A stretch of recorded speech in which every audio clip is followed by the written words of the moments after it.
Welcome back to my channel. In today's video, I'm going to show you how to get endless supply of avocados. Yes, endless supply of avocados. Simple trick is grafting them on any rootstock. Yes, this is possible. It is extremely difficult to graft on any rootstock, but I'll show you the cheats of a gardener how to get it done.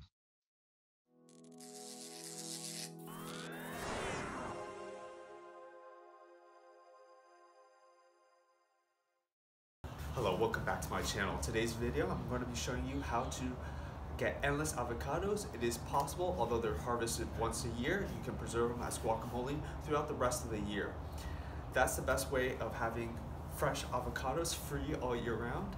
But besides the point, to be able to do this, I graft a whole bunch of avocados. Yes, it is possible to graft any avocado rootstock with any Scion you want. And in this video, I'm going to show you how it's done. Ask me how I figured this out, but it is extremely difficult and near impossible, but these tips and tricks are going to show you how to get it done. First thing you want to do is start growing your own avocado seedling from a pit, just as I have here. I typically use Monroe seedlings. They're the ones most prolific growing in my garden, and they do really well for the climate. They're more cold hardy as well, but you can grow any from seed. With some right humidity, they'll grow. Just make sure they don't become leggy. Leggy in the aspect of they need sunlight, so they're more sturdy and they're not as wobbly. This will help with grafting. Most important aspect with grafting any avocado rootstock with any Scion is the time of season. You can get every grafting component correctly, but if you miss this one, you will fail. To prevent any failures, graft during spring. Spring is the only viable time here, at least in the subtropics, of grafting an avocado. You want to do this in the waxing of the moon phase. Ask me how I figured this out, but it does work. During the waxing of the moon phase, that is 2 or 3 days before the full moon, you want to be grafting.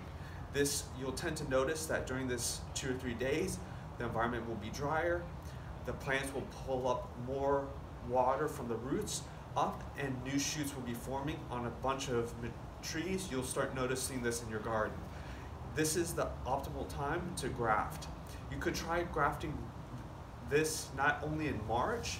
You'll tend to have this phase in March 15th to the 17th. You'll have to check your calendar when the waxing of the moon phase occurs for your location. For me, it's around mid-March.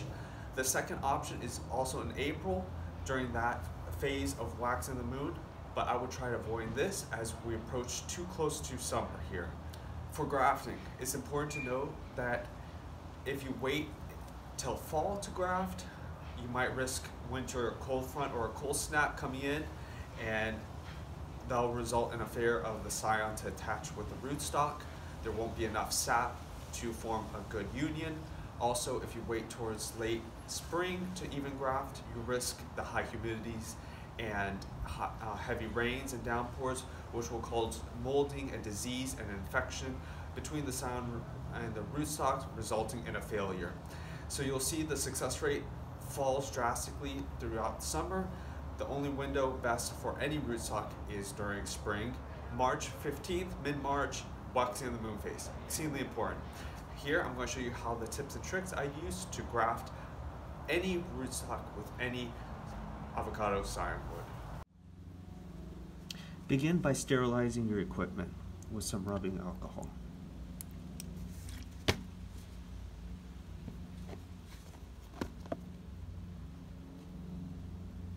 For your Scion wood, select the greenest branches. You'll find these branches on the highest or on the top part of the tree. Get a ladder and get them. Don't get lazy on me here. To illustrate the point, if you see any fungus or browning on the exterior of the branches, they're not viable and they will cause the graft to fail. Once you have your Scion wood, remove the leaves. Remember to get the greenest one. I'm just doing this as a demonstration, but there should be any fungus on the exterior part of it. The healthier Scions have much more energy if they're exposed to the sun and will make a better grafting union. We're going to use some saran wrap, take 2 or 3 pieces and twirl them in on themselves together.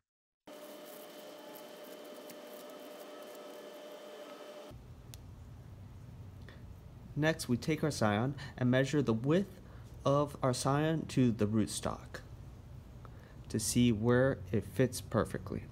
It's of equal distance on its width. So right about here. Right about here above where the thickness meets is where we're going to cut. This is going to guarantee the cambium layers match on both sides. Don't try doing a one-sided cambium layer match, it won't work. The rootstock and the Scion should match. We take our utility blade and cut straight down. If you don't know how much you cut down, you cut the width of the blade down, so about that much down, without cracking the rootstock. Be careful as this blade is sharp.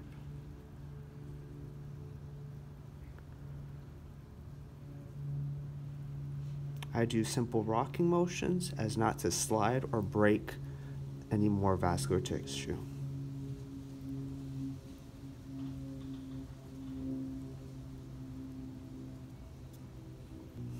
As you probably noticed with the Scion, oxidation has begun to occur. This portion needs to be removed, and we do simple wedge cuts on each side, equal distance of the length of the blade. This has to be done quickly and inserted into the union for best chance of success.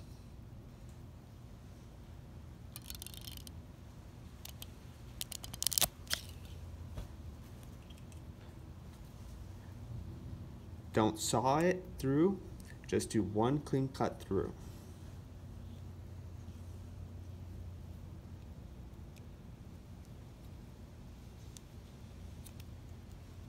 That exposes the cambium layer. Move quickly to prevent oxidation from occurring.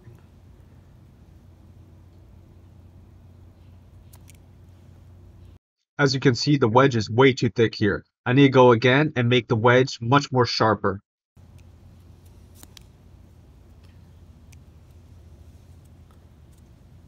Straight through, one cut.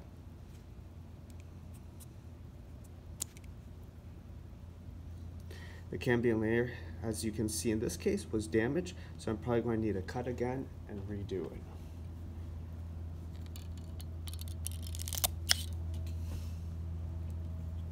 Don't worry if you have to do several times, make sure you do it right and once.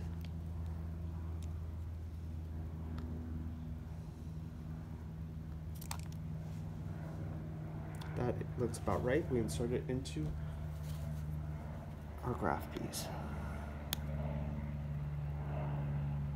without touching the cambium layers. We insert. See how it broke like that? That's what we want to avoid, but try to make sure it matches and can re-heal properly. As you know, both sides must be flush. The one-side technique doesn't work. Although we heard the split and the crack, it still isn't bad enough that it can heal and successfully repair. We have it flush on both sides because we measure the width, hold it tightly and firmly into place to prevent any further airflow. Make sure the point up here touches the point of the cambium layer as well. The more secure it is, the higher chance of success. And because we measured the width, it will be flush on both sides. It must be flush on both sides.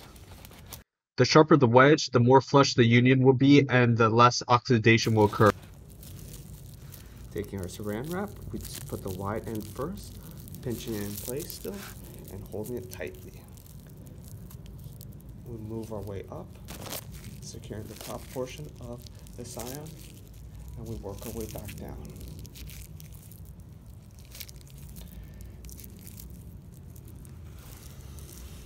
Make sure it's tight and firm and that there's no air that exposes the wound with the plant. A second one will be necessary.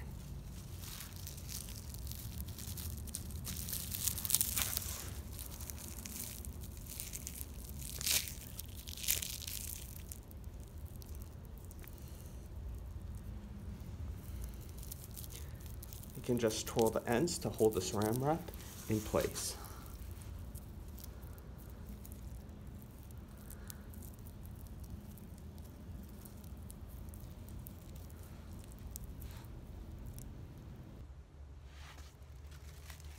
take a piece of saran wrap, and wrap and cover wrap the whole entire Scion, including the wound. You can wrap it with a piece of twine or use another piece of saran wrap.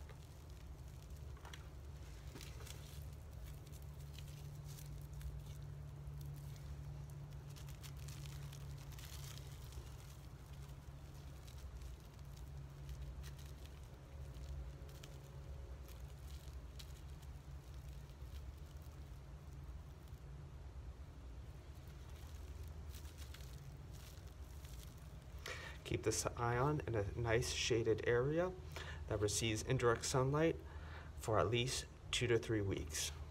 If you catch any shoots coming up from the rootstock, just remove them. You can just pinch them right off.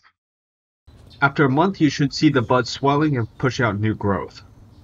Please remember, this is a patience game. It could take 6 months for the candileers to properly heal.